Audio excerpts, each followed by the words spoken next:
بسم اللہ الرحمن الرحیم۔ سورہ حامیم سجدہ جو سورہ نمبر 41 ہے، اس کی آیت نمبر 39 سے ہم آج پڑھیں گے۔ اعوذ باللہ من الشیطان الرجیم، بسم اللہ الرحمن الرحیم۔ 39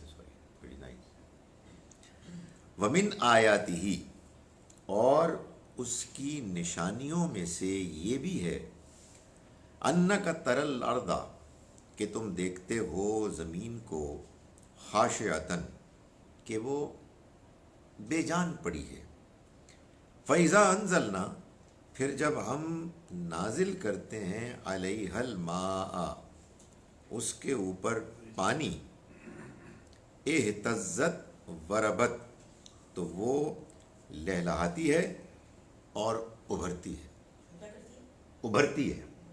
یہ ربط جو ہے وہ ربا والا ہے، بڑھنا، یعنی زندگی میں اچانک تم دیکھتے ہو، زمین میں اچانک تم دیکھتے ہو کہ زندگی آ جاتی ہے، زمین مردہ سی ہوتی ہے اور اس کے بعد اس میں زندگی آ جاتی ہے، لہلاتی ہے اور نمایاں ہوتی ہے۔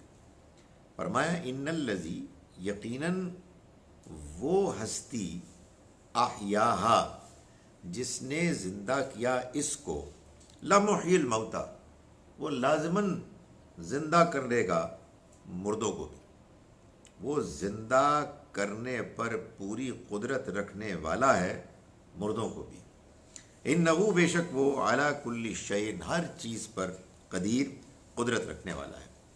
یہ جو آرگومنٹس ہیں قرآن کی، کیا بات ہے اس کی، یعنی مطلب یہ ہے کہ آپ کو اس بارے میں کوئی شبہ ہے کہ موت کے بعد زندگی کیسے ہوگی؟ جب آدمی قبر میں پڑتا ہے، کل سڑ کے ہڈیاں ہو جاتا ہے، کیسے پاسبل ہے؟ تو قرآن بڑی سادہ بات کرتا ہے کہ دیکھو، ایک بات تو یہ جانو کہ وہی ہے جس نے یبدأ الخلق، پہلی مرتبہ پیدا کیا، ثم یعیدہ، پھر دوبارہ کر دے گا۔ اچھا، اس میں تمہیں پرابلم ہے تو دیکھ لیا کرو اپنی زمین کو، سوکھی پڑی ہوتی ہے، مردہ ہوتی ہے، اس کے بعد ہم نازل کرتے ہیں پانی آسمان سے تو وہ زندہ کر دیتا ہے اس کو، ابھرتی ہے، لہلہاتی ہے۔ اور جس نے وہ کیا ہے وہی ہستی ہے کہ جو مردوں کو بھی زندہ کر دے گا۔ کیوں؟ انہ علی کل شیء قدیر، ہر چیز پر قدرت رکھنے والا ہے۔ ان الذین یلحدون فی آیاتنا، یقیناً وہ لوگ کہ جو ہماری آیات میں ٹیڑھا پن کرتے ہیں، کج روی اختیار کرتے ہیں، لا یخفون علینا، وہ ہم سے کہیں چھپے ہوئے نہیں ہیں۔ یعنی ہم جب اپنی نشانیاں بتاتے ہیں، ہم اپنے دلائل پیش کرتے ہیں، تو بعض لوگ ان دلائل کو بجائے اس کے کہ دھیان سے سنیں اور سمجھیں، وہ اس میں کجروی اختیار کرتے ہیں، ٹال مٹول کرتے ہیں، بات کو سننے میں دلچسپی نہیں لیتے، تو وہ ہم سے کہیں چھپے ہوئے نہیں ہیں۔ یعنی مطلب یہ ہے کہ ہم جانتے ہیں کون کیا کر رہا ہے۔ انسان اگر اللہ کی آیات، اللہ کے پیغام میں دلچسپی نہیں لے رہا تو وہ یہ نہ سمجھے کہ وہ کسی سے کوئی اس کے بارے میں کوئی نوٹس نہیں لے رہا، کسی کو اس کی خبر نہیں، وہ ہم سے مخفی نہیں ہے۔ یہ بات تو بڑی سادہ ہے، لیکن اس میں بڑی دھمکی ہے۔ یہ کسی سے چھپا ہوا نہیں ہے، ہم سے چھپے ہوئے نہیں ہیں۔ افمن یلقی فی النار، تو بھلا یہ بتاؤ کہ جو آگ میں ڈال دیا گیا، خیر، وہ بہتر ہو سکتا ہے، امن یاتی آمنا یوم القیامہ، جو قیامت کے دن آئے گا امن چین کے ساتھ، یعنی جس کو کہ کوئی کھٹکا، کوئی پریشانی نہیں ہوگی۔ یعنی آمنا، امن والا، امن کہاں، خیر ام، یا پھر وہ کہ جو آئے گا چین کے ساتھ، بغیر کسی اندیشے کے قیامت کے دن. یعنی تمہارے خیال میں یہ جو ہم دعوت دے رہے ہیں کہ آخرت کی زندگی کی تیاری کرو اور اس زندگی کو ایک آزمائش سمجھو، یہ کوئی معمولی دعوت ہے؟ تمہارے خیال میں یہ جو دو انجام ہیں، نتیجے، کہ ایک شخص ہے کہ جو آگ میں پھینک دیا جائے گا، اور ایک ہے کہ جو قیامت کے روز آئے گا اطمینان چین کے ساتھ، یہ دونوں برابر ہیں؟ تم نے ان دونوں کو سمجھا ہے کہ یہ دونوں نتیجے اس قابل نہیں ہیں کہ ان کو سیریسلی لیا جائے. فرمایا اعملوا عمل کرو ما شئتم، جو تم چاہتے ہو، انہ بما تعملون بصیر، یقیناً وہ جو کچھ تم کرتے ہو اسے دیکھ رہا ہے. یعنی مطلب یہ کہ اگر آپ کو دلچسپی نہیں ہے، نہ ہو، کریں پھر جو کرنا ہے، کیونکہ اس کے علاوہ کوئی اور انجام ہو نہیں سکتا. یہ زندگی ایک آزمائش، امتحان ہے. اس میں جو تم ضرورت سے زیادہ دلچسپی لے کے خدا تعالیٰ کے پیغام اور اس کی تم سے جو توقعات ہیں ان کو نظر انداز کر رہے ہو، تو تمہارے خیال میں ہم جس چیز سے تم کو خبردار کر رہے ہیں وہ کوئی معمولی چیز ہے؟ کیا جنت والوں اور جہنم والوں کا انجام کوئی برابر ہی ہے؟ کوئی زیادہ فرق نہیں ہے کہ چلو جی اس کو ایک گریڈ مل گیا، ہمیں ذرا نچلا گریڈ مل گیا. زمین آسمان کا فرق ہے. تو اگر تم نہیں دلچسپی رکھتے تو کر لو پھر جو کرنا ہے. جو تم دنیا میں کرنا چاہتے ہیں کرو. یقیناً وہ جس نے تمہیں بنایا ہے، جو تم عمل کرتے ہو اس کو دیکھ رہا ہے. ان الذین کفروا بالذکر لما جاءہم، جن لوگوں نے انکار کیا یاد دہانی کا جب کہ وہ ان کے پاس آ گئی. اب اس کے بعد وہی بات جو قرآن میں ہم بار بار دیکھتے ہیں کہ اس سے اگلا حصہ بیان نہیں کیا، چھوڑ دیا. یقیناً وہ لوگ کہ جنہوں نے انکار کر دیا یاد دہانی کا کہ جب وہ ان کے پاس آ گئی، وہ مارے گئے، وہ نہیں بچیں گے. انہوں نے اپنے لیے اپنی شامت بلا لی. وہیں جی سوری، اس کی کوئی وجہ ہے کہ یہ مطلب آپ لوگوں نے اتنی جو اسٹڈی کی ہے کوئی چیز سمجھ آتی ہے کہ جو امپلائڈ چیزیں ہیں جو چھوڑ دی جاتی ہیں اس کے پیچھے کیا لاجک؟ دیکھیں، ایک بات سمجھ لیں کہ قرآن مجید ہم تک پہنچا ہے 14 صدیوں بعد. ہم قرآن کے زمانے سے بھی اور قرآن جہاں نازل ہوا اس کے علاقے سے بھی بہت دور ہے. قرآن مجید جن کے لیے براہ راست ایک کلام تھا، جن کی زبان اور ماحول میں اترا، ان کی زبان میں یہ کلام کی بڑی خوبی سمجھی جاتی تھی کہ آپ چند الفاظ میں بڑی بات بیان کر دیں اور بات ان الفاظ سے نکلتی ہو. یہ تو اصل جواب ہے آپ کی بات کا کہ یہ جن لوگوں کو قرآن مجید نے متاثر کیا وہ لوگ اس طرح کے کلام سے واقف بھی تھے اور متاثر بھی تھے. کیوں متاثر ہوتا ہے آدمی؟ سچی بات یہ ہے کہ آگے آپ چلیں، اللہ کرے کہ آپ کو اس کا موقع ملے، تو آپ یہ دیکھیں گے کہ جب انسان خود سے کلام کے اندر مخفی مفہوم کو نکالتا ہے تو اس کی کلام میں دلچسپی بڑھ جاتی ہے، وہ زیادہ انوالو ہو جاتا ہے. ہماری جو زبان ہے، اردو ہو یا انگریزی بھی، یہ تفصیل ہے، تفصیل طلب ہے. اس کے اندر بات کو ڈیٹیل میں بیان کرنا ہے. اگر اس میں کوئی چیز omit ہو جائے تو آپ سمجھتے ہیں شاید یہ کچھ خامی ہے. لیکن اس عربی میں، کلاسیکل عربک میں، اس کے اندر یہ چیز خوبی سمجھی جاتی تھی.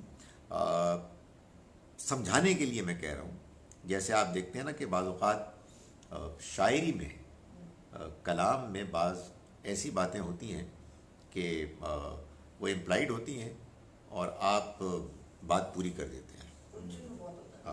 صحیح ہے. مگس کو باغ میں جانے نہ دینا کہ ناحق خون پروانے کا ہوگا. درمیان میں پتہ نہیں کتنی بار گول کر دیا انہوں نے. آپ کو بھی کہانی بنا لیتے ہیں. اپنی کہانی بنا دیتے ہیں. لیکن یہ جو عرب ہے مطلب وہ مطلب اسپوکن اپنی بات چیت میں بھی اس طرح کرتے ہیں کہ وہ مطلب اب نہیں کرتے لیکن اس زمانے میں یقیناً ان کی جو اوریٹری تھی اس میں بھی یہ چیز شامل تھی. اور اس میں بڑی جان ہے. دیکھو اگر تم نے میری بات نہ مانی بس اس کے اندر جو ایک حذف ہے نا بڑا رو ہوتا ہے اس میں. ہائی لیول اوریشن ہے. تو ان الذین کفروا بالذکر لما جاءہم، یقیناً وہ لوگ کہ جنہوں نے انکار کیا یاد دہانی کا جب کہ وہ ان کے پاس آ گئی وہ نہیں بچیں گے. اس میں جس چیز پر زور ہے وہ یہ ہے کہ وہ ان کے پاس آ گئی. آپ کے پاس یاد دہانی پیغام موجود نہیں ہے، ٹھیک طرح سے نہیں پہنچا، تو ہو سکتا ہے کوئی بحث ہو سکتا ہے کوئی موقع ہو.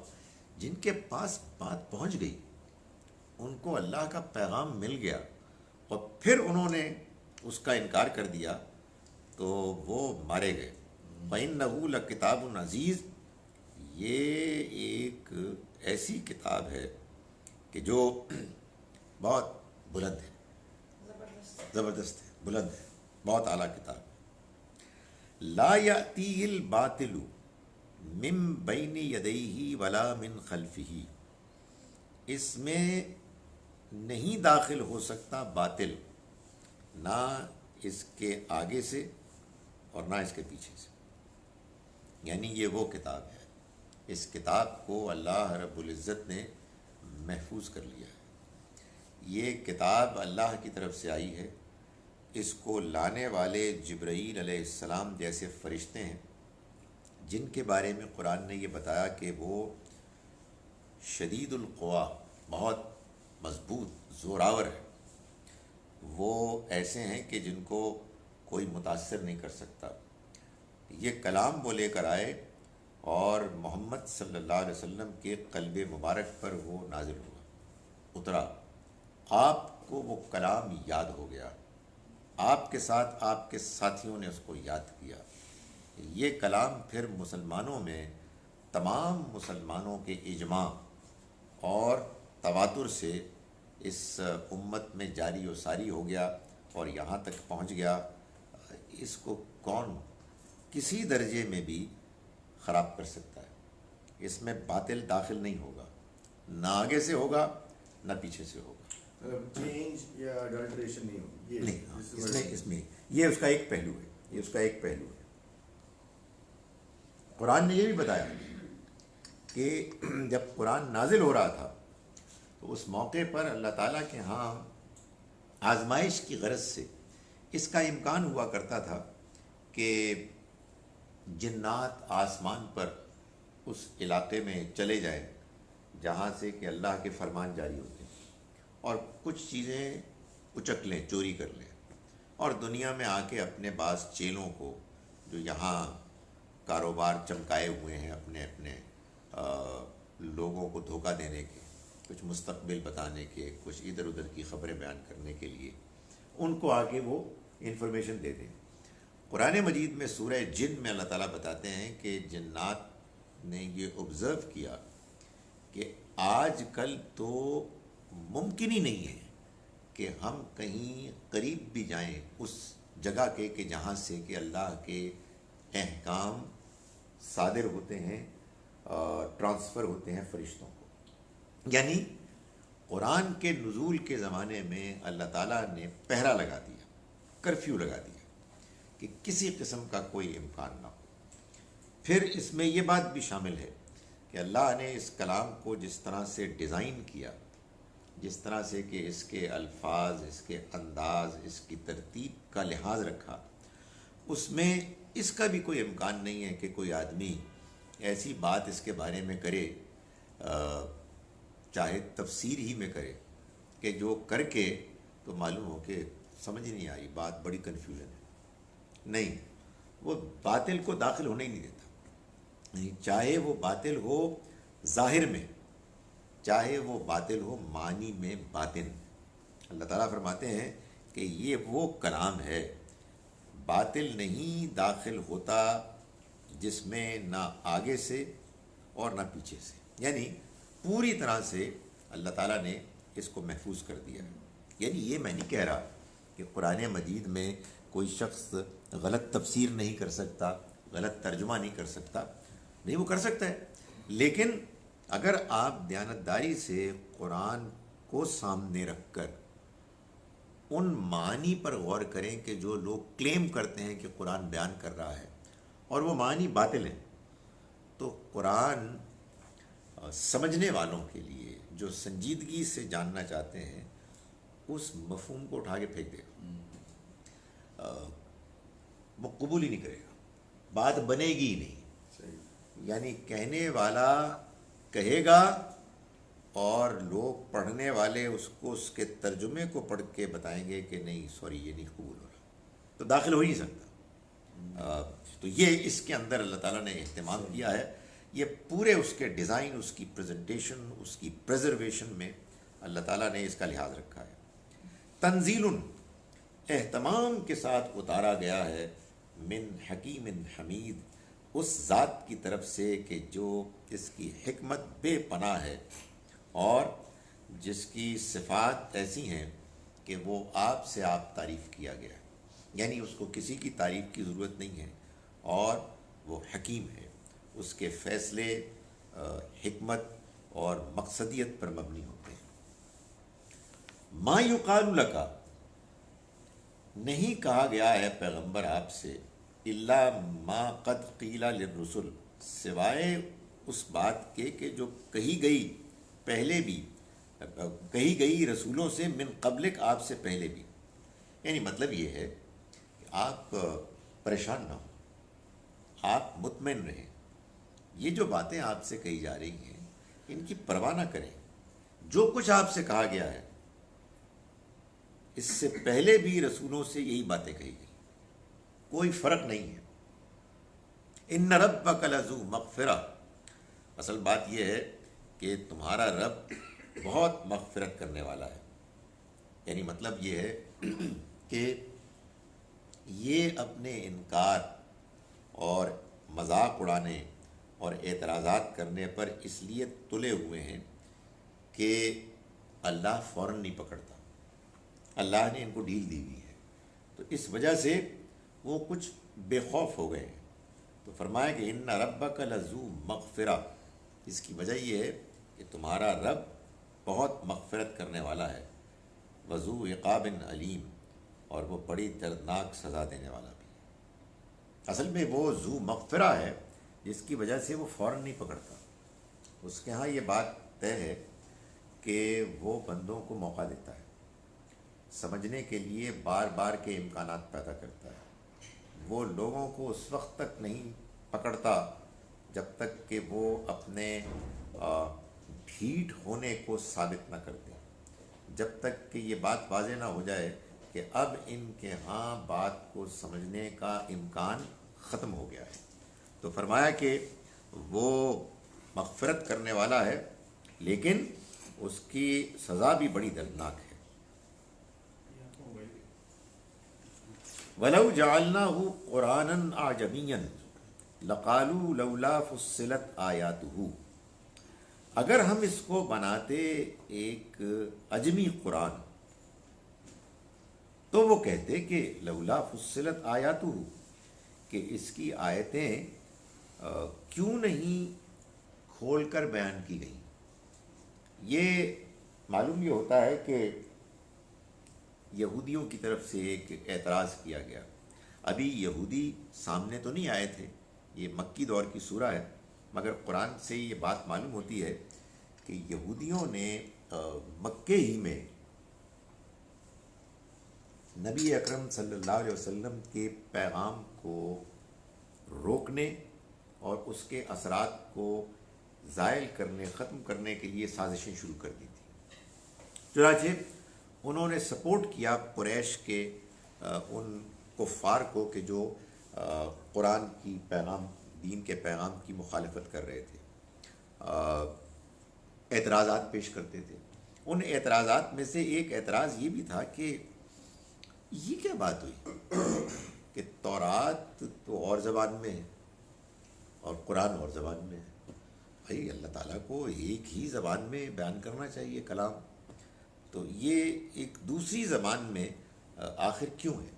تو اللہ تعالیٰ نے فرمایا کہ بلو جعلنا قرآنً اعجميًا، اگر ہم قرآن کو اجمی قرآن بناتے، لقالوا لولا فصلت آیاتہ، تو وہ یہ کہتے کہ اس کی آیات کیوں نہیں کھول کے بیان کی گئی ہماری زبان میں.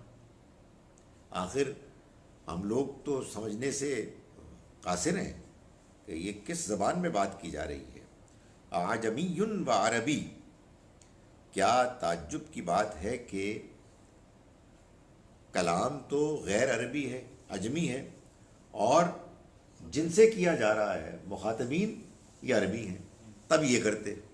وہی بات کہ جو جب کچھ ماننا نہ چاہے تو نہ ماننے کے 100 بہانے ہوتے ہیں، اور اپنے اپنے اعتراضات ہیں جو اس لیے پیش کیے جا رہے ہیں کہ وہ ماننے کے لیے تیار نہیں ہے.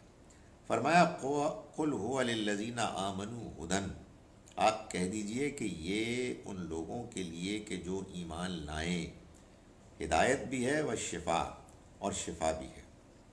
الذین آمنوا یعنی جن کا ایمان لانے کا ارادہ ہے، جو لوگ ماننا چاہتے ہیں. یہ بات قرآن نے بار بار بیان کی ہے کہ دنیا میں بعض لوگ ہوتے ہیں کہ جو ہدایت کے طالب ہوتے ہیں، اور بعض لوگ وہ ہوتے ہیں کہ جو ہدایت میں انٹرسٹڈ نہیں ہوتے.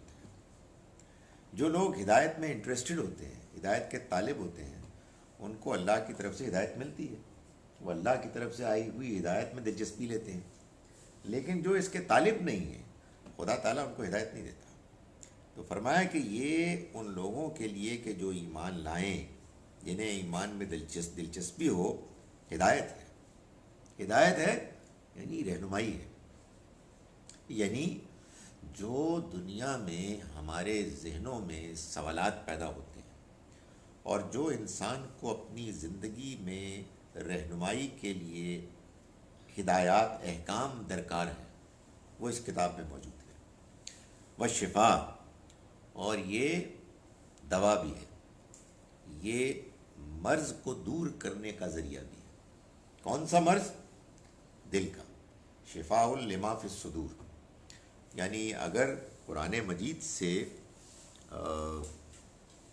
سورہ رحمان سے اگر کینسر کے مریضوں کا علاج ہو رہا ہے تو یہ اچھی بات ہے، یہ اچھا ایڈیشنل بونس اس کا فائدہ ہے.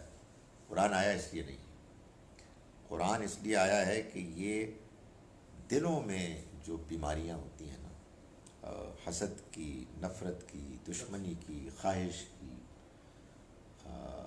انانیت کی، ان بیماریوں کو دور کرے اور انسان کے اندر تزکیے کا عمل شروع کرے، پاکیزگی کا. انسان اپنی بری خواہشات سے بھی پاک ہو، اپنی انانیت سے بھی پاک ہو. یہ بیماریاں ہیں، یہ آپ کہیے روحانی بیماریاں ہیں. اللہ کا یہ کلام یہ اصل میں رہنمائی ہے اور یہ علاج ہے.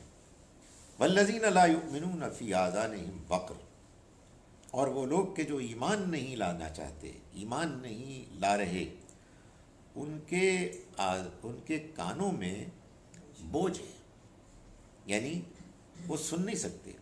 وہم علیہم عمی، اور یہ ان کے اوپر یہ ایک پردہ ہے، حجاب ہے. یعنی انہیں ایک بات سمجھ میں آتی، جو ایمان لانا نہیں چاہتے وہ بات کو سنتے ہیں، مگر معلوم ہوتا ہے کہ کچھ کانوں میں بوجھ ہے، بات پہنچ نہیں رہی، ان کو دلچسپی نہیں پیدا ہو رہی، ان کے اندر یہ داخل نہیں ہو رہا. یہ اس لیے ہے کہ ان کی دلچسپی نہیں ہے. اولئک ینادون من مکان بعید، یہ وہ لوگ ہیں کہ جو دور سے پکارے جائیں گے. یہ اصل میں بیان ہے اس بات کو بتانے کے لیے کہ آج تو تمہارے یہ پیغمبر، تمہارے انتہائی ہمدرد اور شفیق تمہارے ساتھی، یہ تمہیں قریب سے تمہیں بلا رہے ہیں، تمہیں دعوت دے رہے ہیں تم ان کی ناقدری کر رہے ہو، تم ان کو چھوڑ کر اپنی خواہشات کے پیچھے پڑے ہوئے ہو۔ وہ دن دور نہیں ہے جب قیامت کے دن پکارنے والا دور سے پکارے گا تم کو اور تم اس کے پیچھے پیچھے بھاگو۔ یعنی آج قریب سے تم کو ہدایت مل رہی ہے اور تم اس کی قدر نہیں کر رہے ہو، پھر وہ دن آئے گا کہ پھر جس دن تم اپنے اس کیے پر پچھتاؤ گے، اور جہاں تمہیں جانے کے لیے، بری جگہ جانے کے لیے تمہیں کہا جائے گا، دور سے تمہیں بلایا جائے گا اور بے اختیار تم بھاگو گے۔ وَلَقَدْ آتَيْنَا مُوسَى الْكِتَابَ فَاخْتُلِفَ فِيهِ، اور ہم نے دی موسیٰ کو کتاب تو اس میں اختلاف کیا گیا۔ یہی وہ اس طرح کے مقامات ہوتے ہیں جس میں آدمی کہتا ہے جی کہ یہ کیا ہوا، اچانک کوئی بات ہو رہی تھی اور پھر اچانک کوئی اور بات ہو گئی۔ ابھی فرما رہے تھے کہ جو ایمان نہیں لانا چاہتے ان کے کانوں میں گویا کہ ایک بوجھ ہے اور ان کے لیے یہ ایک حجاب ہے، اور اچانک موسیٰ علیہ السلام کا ذکر کہاں سے آ گیا۔ اصل بات یہ ہے کہ اگر آپ امیجن کریں اس صورتحال کو کہ جس میں یہ پیغام پیش کیا جا رہا تھا، پس منظر میں یہودی تھے، تو انہوں نے یہ سوال بھی اٹھایا کہ ضرورت کیا تھی۔ پہلے یہ کیا کہ بھائی یہ زبان اس کی اور ہے، ادھر زبان اور تھی، اگر آپ کے کہنے کے مطابق یہ ایک ہی کتاب کے مختلف ایڈیشنز ہیں تو بھلا ایک کتاب مختلف لینگویجز میں ہوتی ہے، اس کو تو ہونا چاہیے تھا اسی ہیبریو میں، یا اس کتاب جو نیو ٹیسٹمنٹ کی ہے کسی زبان میں ایک ہی زبان میں ہو۔ پہلے انہوں نے وہ بات چھوڑی، وہ شوشہ چھوڑا۔ اب دوسرا یہ تھا کہ بھائی کتاب آ گئی تو آ گئی، اب اس نئی کتاب کی کیا ضرورت ہے؟ تو فرمایا کہ ہم نے موسیٰ کو کتاب دی تو اس میں اختلاف کیا گیا، یعنی وہ کتاب پھر اپنی اصل شکل میں رہی ہی نہیں، اس کے بارے میں لوگوں نے ڈاؤٹس پیدا کر دیے کہ یہ ہے یا وہ ہے، اس کا وہ ورژن ٹھیک ہے یا فلاں ٹھیک ہے۔ ابھی تو ہم ایک دوسرے کو کہتے ہیں نا کہ بھائی جو مرضی ترجمہ دیکھ لو، ایک کاغذ پینسل لے کے بیٹھا کرو، سوال اٹھاؤ تو تمہیں آہستہ آہستہ سمجھ میں آ جائے گا۔ کیوں؟ اس لیے کہ قرآن تو وہی ہے۔ بھئی آدمی کتنا غلط ترجمہ پڑھے گا، بالآخر آپ سٹرگل کرتے کرتے صحیح طرف آ جائیں گے انشاءاللہ۔ لیکن وہاں کیا کیجئے کہ جہاں یہی پتہ نہیں ہے کون سی والی ہے، یہ ہم لوگ اس کی قدر نہیں کرتے۔ اس کے علاوہ ہر سورس کے بارے میں ڈاؤٹ ہو سکتا ہے کہ پتہ نہیں ہے کہ نہیں ہے۔ یہاں تو اس قدر محفوظ کیا گیا ہے کہ اللہ تعالیٰ فرماتے ہیں باطل داخل نہیں ہو سکتا، نہ آگے سے آ سکتا ہے نہ پیچھے سے آ سکتا ہے۔ تو فرمایا کہ اس کے آنے کی ضرورت اس لیے پیش آئی کہ ہم نے موسیٰ کو کتاب دی تو اس میں اختلاف کیا گیا، بگاڑ دیا انہوں نے اس کے بارے میں۔ یہ اب طے کرنا بہت مشکل ہے کہ تورات کا کون سا حصہ اللہ کی طرف سے ہے اور کون سا حصہ وہ ہے کہ جو انسانوں نے ڈال دیا۔ تو فرمایا کہ وَلَوْلَا كَلِمَةٌ سَبَقَتْ مِن رَبِّكَ، اور اگر تمہارے پروردگار کی طرف سے ایک پہلے سے فیصلہ طے نہ ہوتا، لَقُضِيَ بَيْنَهُمْ، تو وہ ان کے درمیان فیصلہ کر دیتا۔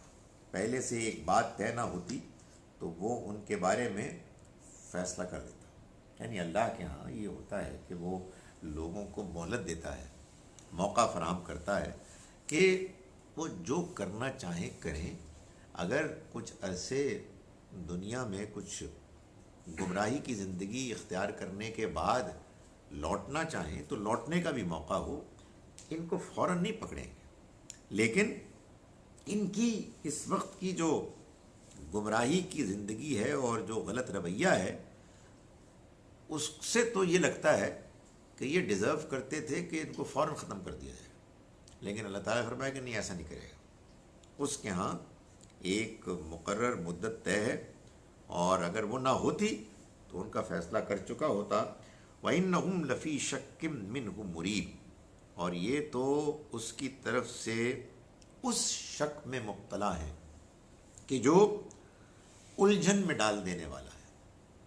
یعنی ایک شک تو وہ ہوتا ہے کہ جو فطری ہے، جو ہر سچے انسان کے دل میں پیدا ہوتا ہے کہ یہ کویسچن ہے، اس کا جواب ملنا چاہیے. آپ کو جواب ملتا ہے، آپ کو اطمینان ہوتا ہے، پھر کوئی اور سوال پیدا ہو جاتا ہے. یہ اگر ڈاؤٹ نہ ہو تو آدمی آگے بڑھتا ہی نہیں ہے. آدمی کے اندر علم میں ترقی نہیں پیدا ہوتی، پھر تو آدمی سوچتا ہی نہیں ہے. ایک وہ شک ہے کہ جو اصل میں پیدا ہوتا ہے انسان کے اندر اس کی بے ایمانی کی وجہ سے، اس کے برے کریکٹر کی وجہ سے، جو پیدا ہوتا ہے اس وجہ سے کہ آدمی اپنی خواہشات نفس میں اتنا آگے بڑھ جاتا ہے اس کو پورا کرنے میں کہ وہ آخرت ماننا نہیں چاہتا. وہ ایک ایسے خدا کو تسلیم نہیں کرنا چاہتا کہ جو دیکھ رہا ہے. بھائی بات یہ ہے کہ آپ کو غلط کام کریں اور غلط کام کرنے کے بعد آپ کو احساس ہو کہ یار اللہ تعالیٰ دیکھ رہا ہے اور ایک دن اس کو جواب دینا ہے، تو آپ بے چین رہیں گے. You can't enjoy doing things wrong. لیکن اگر بندے نے طے کر دیا میں نے غلط کام کرنے ہیں، یہ میرا رائٹ ہے، مجھے اس لائف کو انجوائے کرنا ہے، تو پھر بندہ جو ہے وہ شک کرے گا. اور یہ شک جو ہے یہ الجھن پیدا کرے گا. کہ میں اس لیے کہہ رہا ہوں کہ ہمارے یہاں اصل میں اس بات کو نہ سمجھنے کی وجہ سے لوگ کہتے ہیں شک نہیں ہونا چاہیے، اور اس کے نتیجے کیا نکلتے ہیں؟ جو بتایا ہے اس کو مان لو. اس کے بعد بیوقوف قسم کے لوگ پیدا ہوتے ہیں جو ہر بات کو مان لیتے ہیں. خدا کے واسطے یار، کہ ایک بندہ کمزور بات کر رہا ہے تو اس میں تو شک پیدا ہونا چاہیے کہ سر یہ آپ کی بات سمجھ میں نہیں آئی ہے، یہ بات تو بالکل ٹھیک نہیں لگ رہی. تو وہ شک تو بڑا ضروری ہے بھائی. میں لوگوں کو کہتا ہوں کہ اگر یہ شک نہ ہو تو آپ کسی ایسے آدمی کو کہ جو غلط نظریے پر قائم ہے اس کو نکالیں گے کیسے؟ کسی آپ چیز کو ذہن میں رکھیں، کوئی اور نقطہ نظر رکھنے والا ہے، آپ نے اس کو صحیح بات بتانی ہے. پہلا سٹیپ یہ ہوگا کہ وہ کہے گا یار تم نے مجھے شک میں ڈال دیا، گل ویسے تیری ٹھیک لگ دی ہے، تو کا مطلب ہے کہ مجھے شک میں مطلب تو یہ شک تو بڑا اچھا شک ہے. اگر یہ شک ختم ہو گیا تو دنیا میں پھر کہیں کوئی کسی کو ہدایت مل ہی نہیں سکتی. تو یہ وہ والا شک نہیں ہے یہاں. اسی لیے قرآن نے کہا لفی شک منہ مریب، یہ اس شک میں مبتلا ہیں کہ جو الجھن میں ڈال دینے والا ہے، جو اصل میں بدنیتی کی وجہ سے پیدا ہوتا ہے، جو اس لیے پیدا ہوتا ہے کہ انسان صحیح بات جاننے اور ماننے کے لیے تیار نہیں ہے. من عمل صالحا فلنفسہ، جو نیک عمل کرے گا فلنفسہ تو وہ اپنے ہی بھلے کے لیے کرے گا. ومن اساء، اور جو کوئی برائی کرے گا فعلیہا تو اسی پر اس کا وبال پڑے گا. یعنی مطلب یہ ہے کہ اگر یہ لوگ اس سے فائدہ اٹھاتے تو ان کو معلوم ہوتا کہ اس میں ان کی بھلائی ہے. یہ جس پیغام کے بارے میں ناقدری کا رویہ اختیار کیے ہوئے ہیں یہ ان کی بدنصیبی ہے. ورنہ حقیقت یہ ہے کہ ان کو اس سے دلچسپی اگر لیں تو ان کو معلوم ہو کہ یہ پیغام تو ان کو اس راستے کی طرف لے جا رہا ہے کہ جو بتا رہا ہے کہ جو نیکی کرے گا تو اپنے بھلے کے لیے کرے گا، اس سے اسی کو فائدہ ہوگا، کسی اور کا فائدہ نہیں ہوگا. اور اگر جو برائی کرے گا تو اس کا نقصان وبال اس پر پڑے گا. وما ربک بظلام للعبید، اور تمہارا رب بندوں پر رتی برابر بھی ظلم نہیں کرے گا. یعنی وہ ایسا ہے کہ جو کسی کے ساتھ ذرا بھی ظلم نہیں کرنے والا. یہ اللہ کا وعدہ ہے. یہ وعدہ بظاہر ایسا لگتا ہے کہ دنیا میں تو پورا نہیں ہو رہا، لوگوں کے ساتھ زیادتیاں ہو رہی ہیں، لوگ ستائے جا رہے ہیں بے قصور. اللہ کا وعدہ سچا، اس وجہ سے آخرت ہو کے رہی، اور آخرت میں وہ یہ بتا رہا ہے کہ کسی کے ساتھ زیادتی نہیں. بندے نے اگر کوئی کام جان بوجھ کے غلط نہیں کیا وہ نہیں پکڑے گا. اگر کسی نے غلط کام کیا ہے لیکن مجبور تھا، وہ مجبوری کو ملحوظ رکھے گا. وہ کہتا ہے میں رتی برابر بھی کسی کے ساتھ زیادتی نہیں کروں گا. میں اسی لیے کہتا ہوں کہ یار مسلمان ہم جو ہیں دین کو ایسے پیش کریں کہ جو سمجھ میں آئے، جس طرح خدا تعالیٰ نے پیش کیا ہے. اللہ میاں کی پکچر آپ ایسے پیش کر رہے ہیں کہ جو اتنی اللہ معاف کرے بگڑ جاتی ہے کہ معلوم ہوتا ہے کہ مسلمانوں کے اللہ میاں ہیں، اور مسلمان جو مرضی کریں ان کے نخرے اٹھائیں گے، اور جو نہیں مسلمان ہے وہ لازماً مارا جائے گا. خدا کا وعدہ ہے کہ میں کسی کے ساتھ رتی برابر بھی جاتی نہیں کروں گا. اس کے بعد یہ کیا بات ہو رہی ہے جو آپ بیان کر رہے ہیں؟ آپ کہیں کہ بھائی بات یہ ہمیں نہیں پتہ. جو بندہ جان بوجھ کر انکار کرتا ہے وہ پکڑا جائے گا. کسی نے جان بوجھ کر کیا ہے نہیں کیا خدا فیصلہ کرے گا. آپ اپنے اوپر ذمہ داری لے رہے ہیں خدا کے پیغام کی پریزنٹیشن کو بگاڑنے کی، تو پتہ نہیں کیا بنے گا.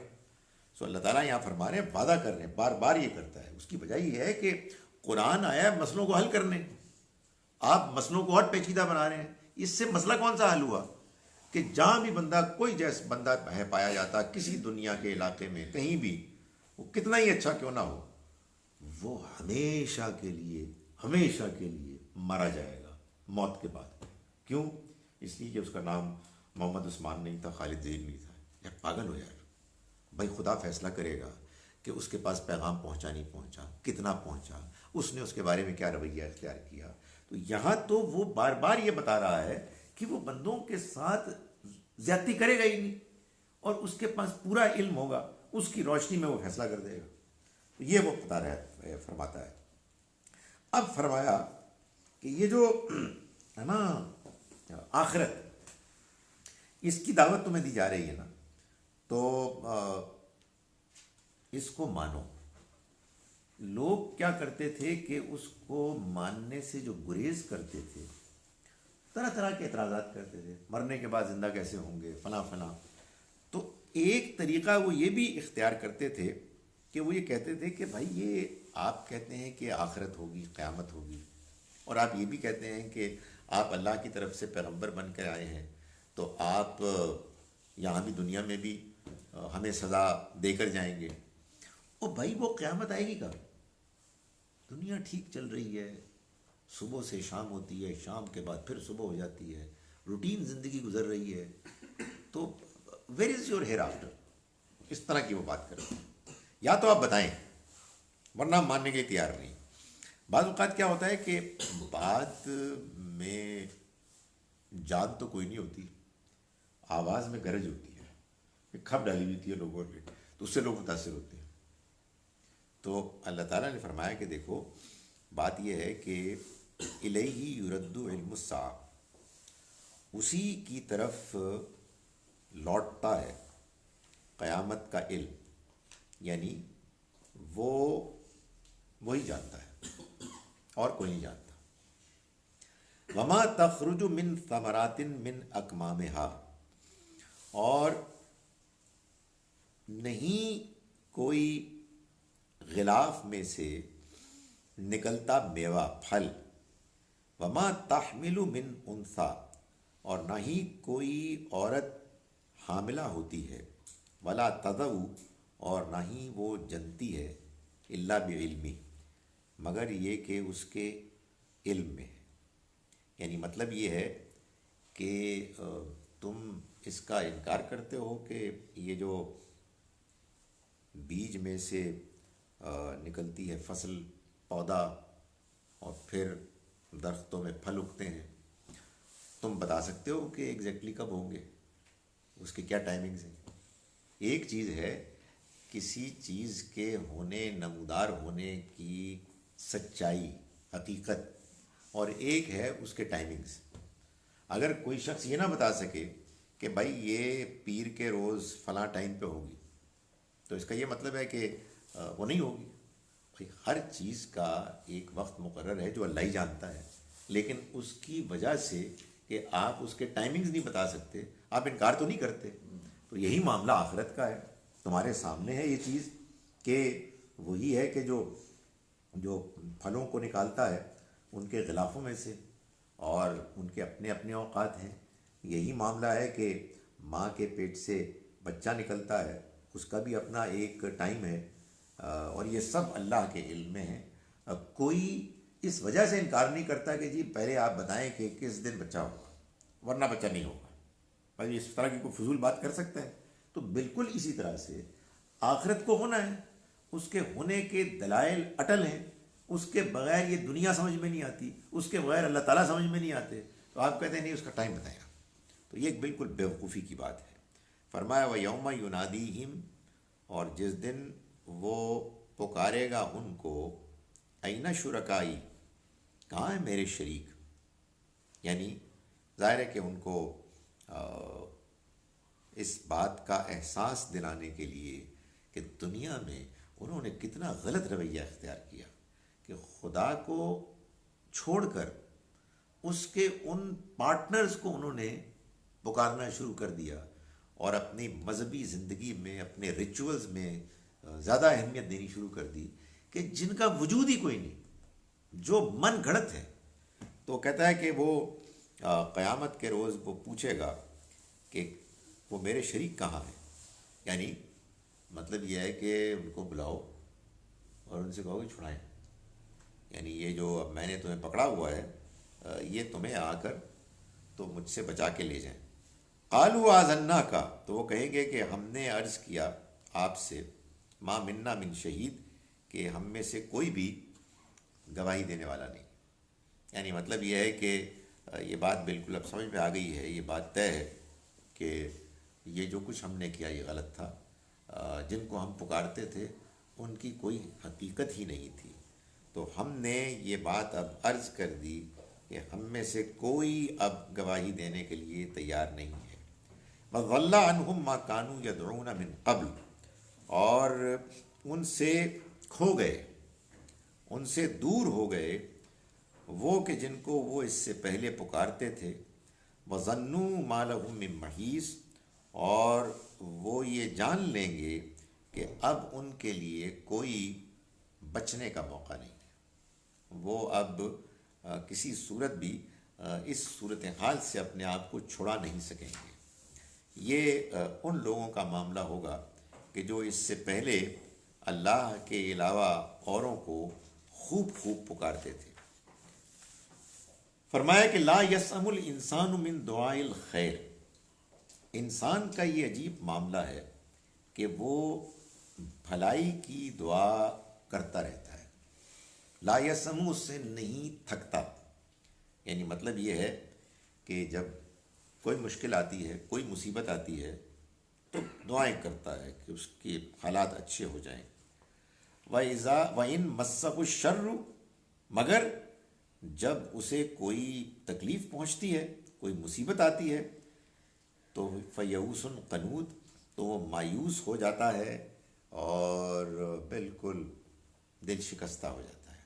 یعنی اس کے اندر پھر کوئی جان نہیں رہتی کہ جب وہ یہ دیکھتا ہے کہ دعائیں اس نے کیں لیکن ان دعاؤں کے نتیجے میں ہوا کچھ نہیں، تو بالکل مایوس ہو کے گویا کہ گر پڑتا ہے. وَلَئِنْ أَذَقْنَاهُ رَحْمَةً مِنَّا، اور اگر ہم اس کو چکھائیں رحمت کا مزہ اپنی جانب سے، من بعد ضراء مَسَّتْهُ، اس کے بعد کہ اسے وہ تکلیف چھوئی، تکلیف آئی کہ اس کو، جس نے اس کو پکڑا چھوا، لَيَقُولَنَّ هَذَا لِي، تو وہ یہ کہتا ہے کہ یہ تو میری ہے، میرا حق ہے. یعنی اب وہ اپنے آپ کو کریڈٹ دینے لگتا ہے. اگر نہ آئے تو مایوس ہو جاتا ہے، اور اگر حالات ٹھیک ہو جائیں اس کے بعد تو کہتے ہیں یہ تو میرا اپنا کمال ہے، میں نے پلان کیا تھا اور صورتحال ٹھیک ہو گئی. وَمَا أَظُنُّ السَّاعَةَ قَائِمَةً، اور میں نہیں گمان کرتا کہ کوئی آخرت بھی برپا ہوگی. یعنی ایسے ہی ہے، میں پلاننگ کرتا ہوں، اس سے صورتحال ٹھیک ہو جاتی ہے، اور آئی ڈونٹ تھنک کہ کوئی اور زندگی آنے والی ہے.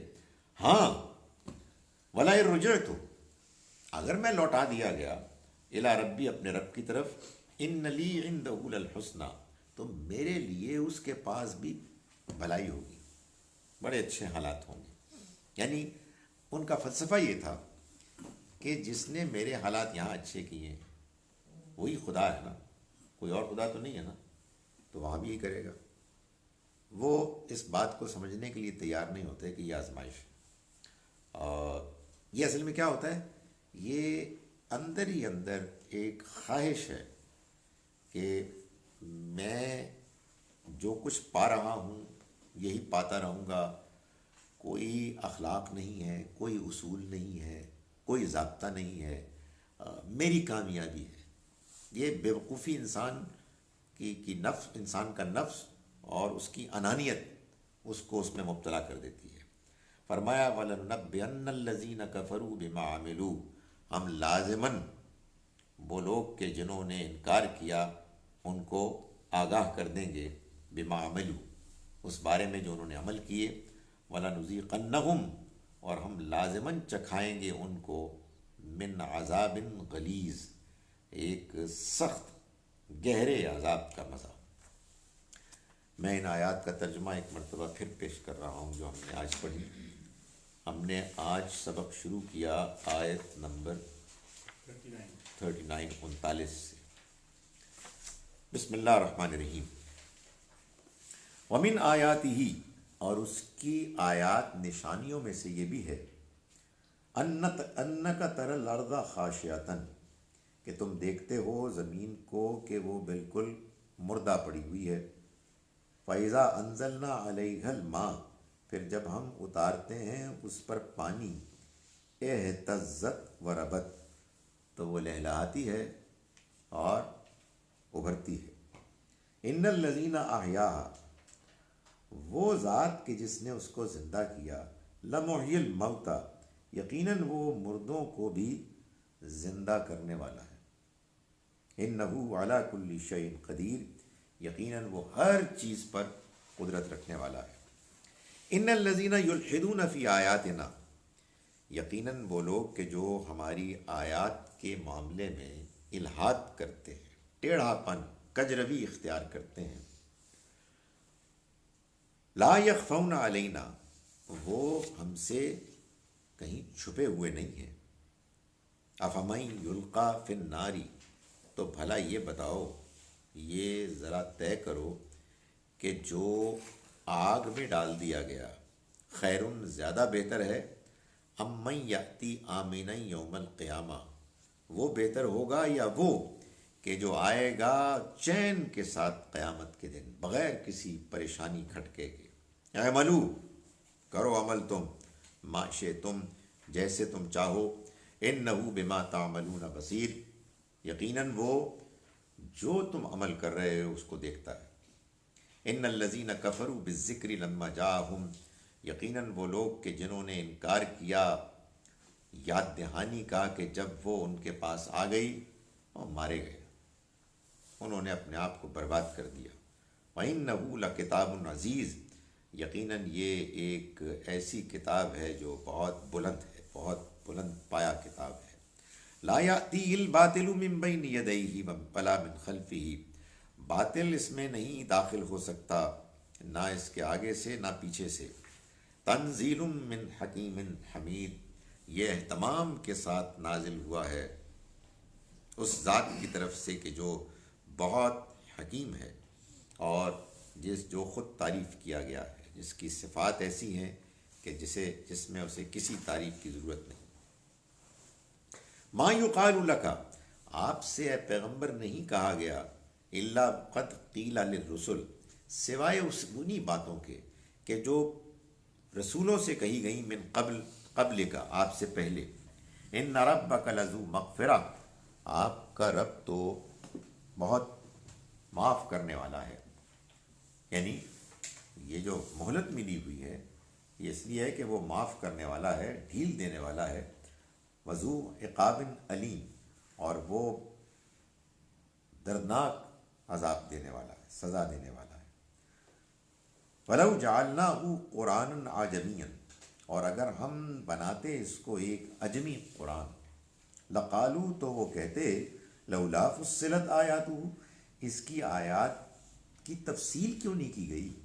اعجمی و عربی، کیا کلام عجمی ہو اور مخاطب عربی ہوں؟ یہ ہے قل هو للذین آمنوا، ان سے کہہ دو کہ یہ ان لوگوں کے لیے کہ جو ایمان لائے، ایمان لانا چاہیں، ہدم و شفا، ان کے لیے ہدایت بھی ہے اور شفا بھی ہے، علاج بھی ہے۔ والذین لا یؤمنون فی آذانہم وقر، رہے وہ لوگ کہ جو ایمان نہیں لانا چاہتے، ان کے کانوں پر تو بوجھ ہے۔ وہو علیہم عمی، اور یہ ان کے اوپر ایک حجاب ہے۔ اولئک ینادون، یہ وہ لوگ ہیں کہ جو پکارے جائیں گے، من مکان بعید، دور کی جگہ سے۔ اور اس کتاب کی ضرورت کیوں پیش آئی؟ ہم نے بھیجا یقیناً، ہم نے دی یقیناً موسیٰ کو بھی کتاب، پھر اس میں اختلاف کیا گیا۔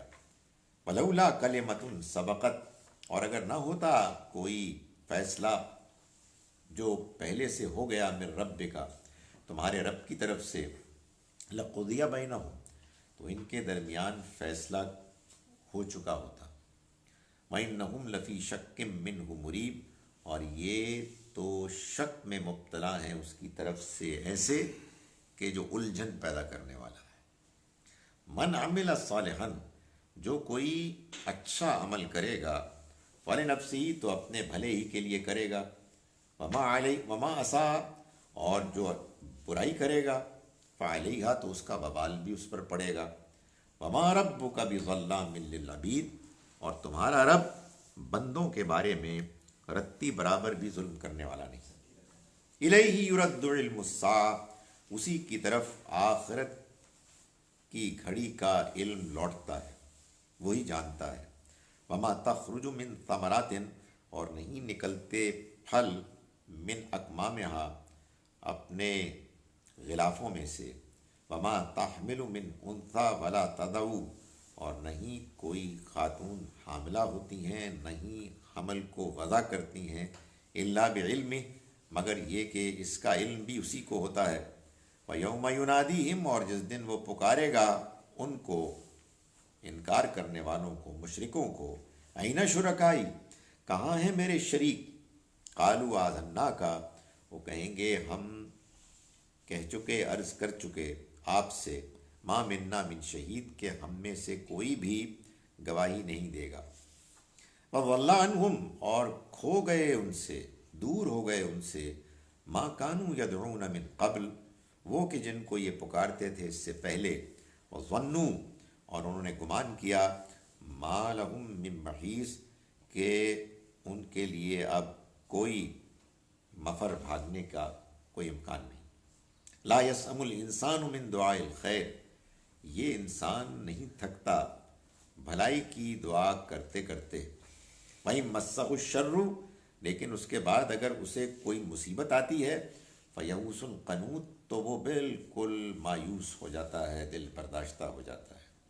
وَلَئِنْ أَذَقْنَاهُ، اور پھر جب ہم چکھاتے ہیں اس کو، رحمتاً منا، رحمت کا مزہ اپنی طرف سے، من بعد ضراء، اس کے بعد کہ اس کو تکلیف آئی، اس کو تکلیف مست ہو جو اس کو چھوئی، لَيَقُولَنَّ هَذَا لِي، تو وہ کہتا ہے کہ یہ بھلائی تو میری قابلیت کی وجہ سے ہے۔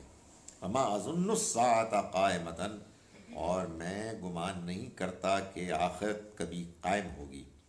وَلَئِن رُجِعْتُ، اور اگر میں لوٹایا بھی گیا، إِلَىٰ رَبِّي، اپنے رب کی طرف، إِنَّ لِي عِندَهُ لَلْحُسْنَىٰ، تو میرے لیے اس کے پاس بھلائی ہوگی، بہترین انجام ہوگا۔ فَلَنُنَبِّئَنَّ الَّذِينَ كَفَرُوا، تو ہم لازماً آگاہ کریں گے ان لوگوں کو کہ جنہوں نے انکار کیا جان بوجھ کر، بما عملوا، اس بارے میں کہ جو انہوں نے عمل کیے، وَلَنُذِيقَنَّهُم مِّنْ عَذَابٍ غَلِيظٍ، اور ہم لازماً ان کو چکھائیں گے ایک سخت عذاب کا مزہ۔ اقول قولی ھذا واستغفر اللہ۔ شاہ جناب، کیا سوالات ہیں؟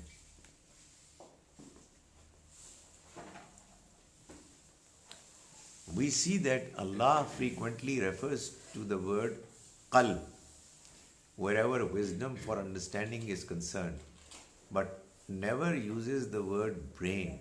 Why is it so? دیکھیں، قرآن مجید نے جو لفظ استعمال کیا ہے ورب کی حیثیت سے، وہ ہے یعقلون، اور عقل جس کا ناؤن ہے، اور قرآن مجید نے قلب بھی استعمال کیا ہے، ان کے دل بہرے ہو جاتے ہیں۔ ایک آیت قرآن مجید کی ایسی ہے کہ جو اور بھی ہوں گی لیکن میرے ذہن میں ایک ہے کہ جس میں ان دونوں کو ملا کے بیان کیا ہے، غالباً سورہ اعراف کے آخر میں، جس میں اللہ تعالیٰ فرماتے ہیں کہ لہم قلوب لا یعقلون بہا، ان کے دل ہیں جن سے وہ نہیں سوچتے، عقل سے کام لیتے۔ قرآن کے بیان سے مجھے جو معلوم ہوتا ہے وہ یہ ہے کہ اصل میں یہ دونوں مل کر ایک اینٹی، یعنی یہ انسان کے اندر جو سوچنے سمجھنے اور فیصلہ کرنے کا جو ایک اس کی شخصیت کا حصہ ہے، اس کو اللہ تعالیٰ بیان کرتا ہے عقل سے بھی اور دل سے بھی۔ انسان کے پاس دو چیزیں ہیں انسان کی شخصیت میں، یعنی غیر مادی شخصیت جو ہے، ایک ہے اس کی انٹلیکٹ جس کو ہم عقل کہتے ہیں، اس سے انسان کیا کرتا ہے، اس سے انسان جو کچھ بھی اس کے پاس انفارمیشن ڈیٹا ہے اس کو اینالائز کرتا ہے، اس سے کیٹیگریز بناتا ہے، اس سے کنکلوژنز ڈرا کرتا ہے، یہ اس کا فنکشن ہے۔ لیکن جب وہ کنکلوژنز ڈرا کر لیتا ہے تو پھر اب اس کے بعد ظاہر ہے کہ کچھ فیصلہ کرنا ہے اور اس پر عمل کرنا ہے۔ اس کے لیے ضروری ہے کہ اس کے اندر جذبات ہوں، ایموشنز ہوں، ورنہ اس کا فیصلہ ہوگا اور وہ بس ایک فلسفی بن کے تو لیٹا رہے گا۔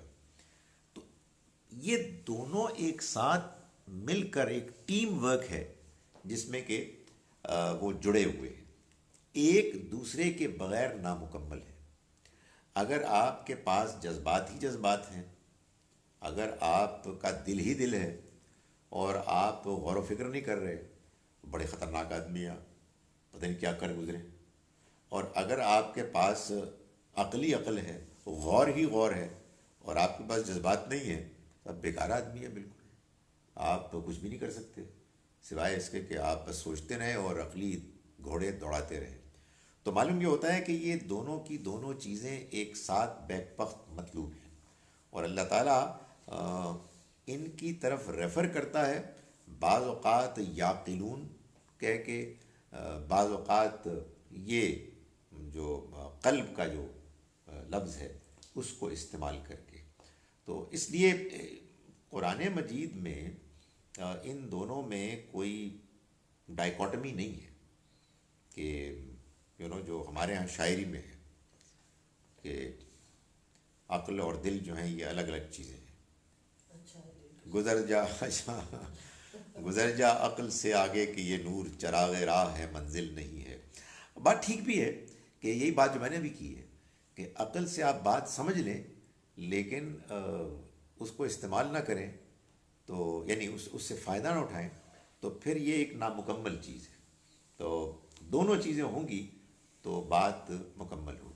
اسی ٹاپک میں نے قرآن کے ایک تفسیر میں پڑھا ہے کہ جو قلب کا لفظ ہے عربی میں اس کے دونوں معنی ہیں، اس کے معنی دل بھی ہوتا ہے اور دماغ بھی ہوتا ہے۔ ہاں تو یہ تو اچھا ہو گیا، مطلب اس کے دو میننگ ہیں، یعنی یہ چیز وہ ہے کہ جو قرآن مجید سے معلوم ہوتا ہے کہ کوئی الگ چیزیں ہیں ہی نہیں، یہ کچھ ہم نے ان کو الگ کیا ہوا ہے۔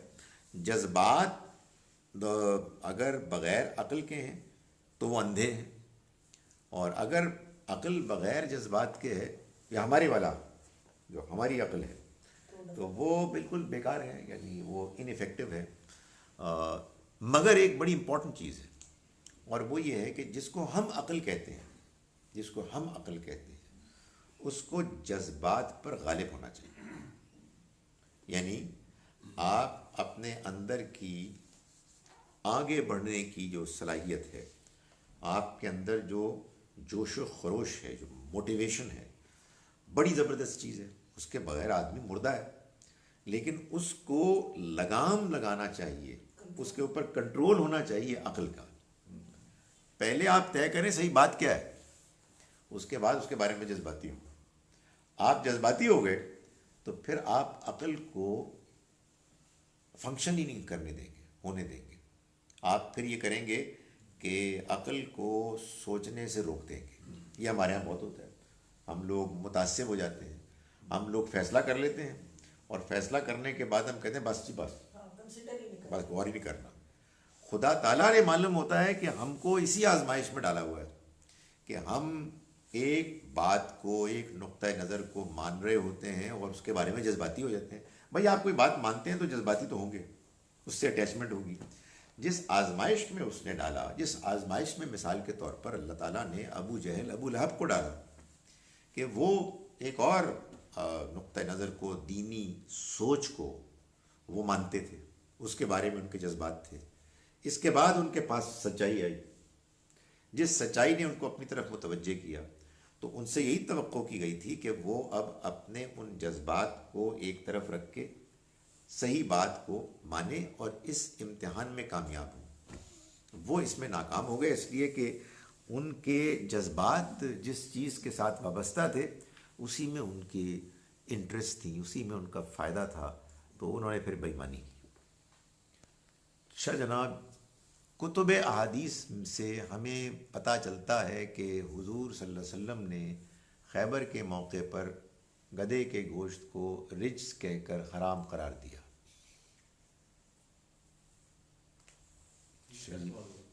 ابھی تو سوال پورا ہو ہی نہیں ہے. کون ہے بھائی؟ میں کوشش تو کر رہا ہوں کہ آپ کی سوال کو پورا میں پڑھ لوں، لیکن وہ آ نہیں رہا میری گرفت میں، تو میں صرف آپ کی اسٹیٹمنٹ پڑھ کے آگے نکل رہا ہوں. کون سی آیت اور سورہ ہے؟ یہ تو اب اٹس ٹو لیٹ. یہ نہیں بھی سورہ بقرہ چل رہی ہے، نہیں. Please do mention in description what سورہ اینڈ آیا نمبر اٹ از. دیکھیں غزارش یہ ہے کہ میری ایک غلط فہمی تھی کہ جب میں اپنی کلاس شروع کرتا ہوں تو اس کے اوپر ماتھے پہ لکھ دیتا ہوں کہ آیت نمبر کون سی ہے جس سے ہم شروع کر رہے ہیں. اس میں 2 نمبرز ہوتے ہیں، 41 کولن کہتے ہیں 2 ڈاٹس کو، ایک اوپر ایک نیچے، اور پھر ایک اور نمبر ہوتا ہے 39. اس کا مطلب ہے سورہ نمبر 41 آیت نمبر 39. یہ نہیں ہو سکتا کہ میں ہر 5 منٹ کے بعد اعلان کروں کہ میں کہاں سے پڑھا رہا ہوں. وہ اسی لیے جب آپ انٹر ہوں تو آپ وہ نمبر پڑھ لیں، 41 سورہ نمبر کولن 39 ورس نمبر. ٹھیک ہے آپ لیٹ داخل ہوئے ہیں تو ہم کچھ آگے نکل گئے تو 39 سے آگے دیکھ لیں. یہ آنے والوں کے لیے بھی جو یہاں فزیکلی پریزنٹ ہوتے ہیں ان کو میں یہ کہتا ہوں کہ بھائی بات یہ ہے کہ آپ ادھر ادھر دیکھ لیں، پوچھیں نا، ادھر ادھر دیکھ لیں کہ کون کس نے کون سا پیج کھولا ہوا ہے تو اس کے آگے پیچھے ہی ہوگا. یہ ہے. اچھا یہ بتا دیا کسی نے 41 39. الحمدللہ. We will be judged according to our faith. So similarly will be the Jews, Christians, Hindus, Buddhists also be judged according to their faith on the day of judgment. Faith سے کیا مراد ہے؟ جو آپ کو آپ کے بزرگوں نے بتایا، وہ تو ایک انیشل انفارمیشن ہے.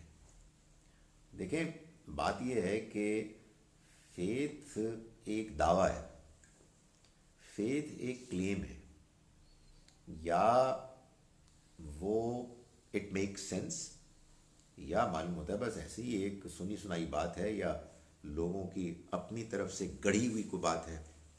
اللہ نے انسان کو بیوقوف نہیں بنایا، اللہ نے انسان کو سوچنے سمجھنے کی صلاحیت دی ہے. اس لیے چاہے آپ مسلمان ہیں، مسلمانوں کے اندر چاہے آپ کسی ایک گروہ یا دوسرے گروہ سے تعلق رکھتے ہیں، چاہے آپ یہودی ہیں، چاہے آپ نصرانی ہیں، چاہے آپ ہندو ہیں، بدھسٹ ہیں، اللہ نے ہر انسان سے اس بات کی توقع کی ہے کہ وہ اپنے موجود اپنے گرد و پیش کے مذہب اور اس کے عقائد نظریات کو سمجھے. سمجھنے کا مطلب یہی ہوتا ہے کویسچن کریں کہ اچھا تو یہ ہے تو پھر یہ کیسے ہے.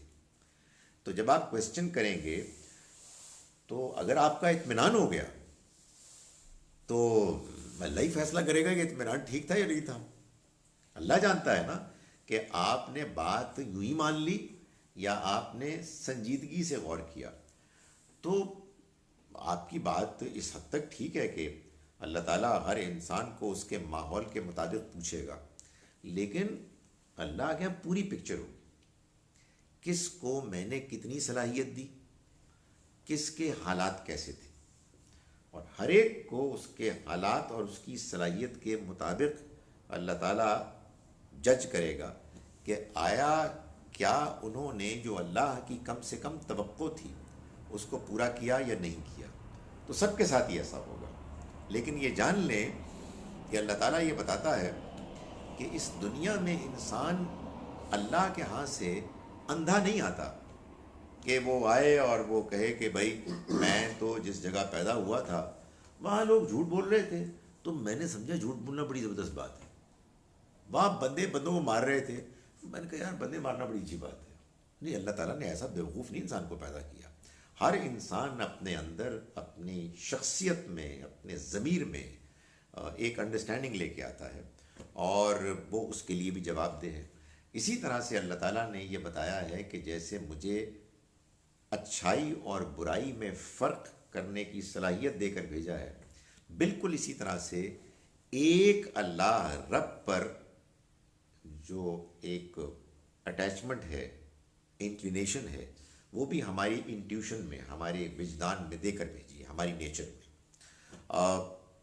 انسان اس ایک رب کی انڈرسٹینڈنگ اپریسیشن کے ساتھ آ کے ایک مشرکانہ ماحول میں کتنا اس کو کھو دیتا ہے، یہ اللہ فیصلہ کرے. تو اس میں ہم کسی کے بارے میں جج نہیں کر سکتے، نہ ہم کسی کو کلین چٹ دے سکتے ہیں. کسی کو ہم یہ کہہ سکتے ہیں کہ وہ لازماً کامیاب ہو جائے گا یا کہہ سکتے ہیں کہ لازماً ناکام ہوگا. نہ اپنے بارے میں کہہ سکتے ہیں نہ کسی کے بارے میں کہہ سکتے ہیں. البتہ یہ بات بار بار ہم کہیں گے کہ یہ خدا کا وعدہ ہے کہ وہ کسی کے ساتھ زیادتی نہیں کرے گا. یہ اس کا وعدہ ہے کہ وہ میرٹ پر فیصلہ کرے گا اور وہ ہی از دا بیسٹ جج. اس کے پاس سارا علم ہے اور اس کا علم اس کی حکمت، اس کی رحمت کے ساتھ آخرت میں فیصلہ کرے گا. یہ جو جوز اینڈ کرسچنز ہیں، قرآن میں کچھ فیصلے تو سنائے گئے ہیں اباؤٹ جوز اینڈ کرسچنز. جی. تو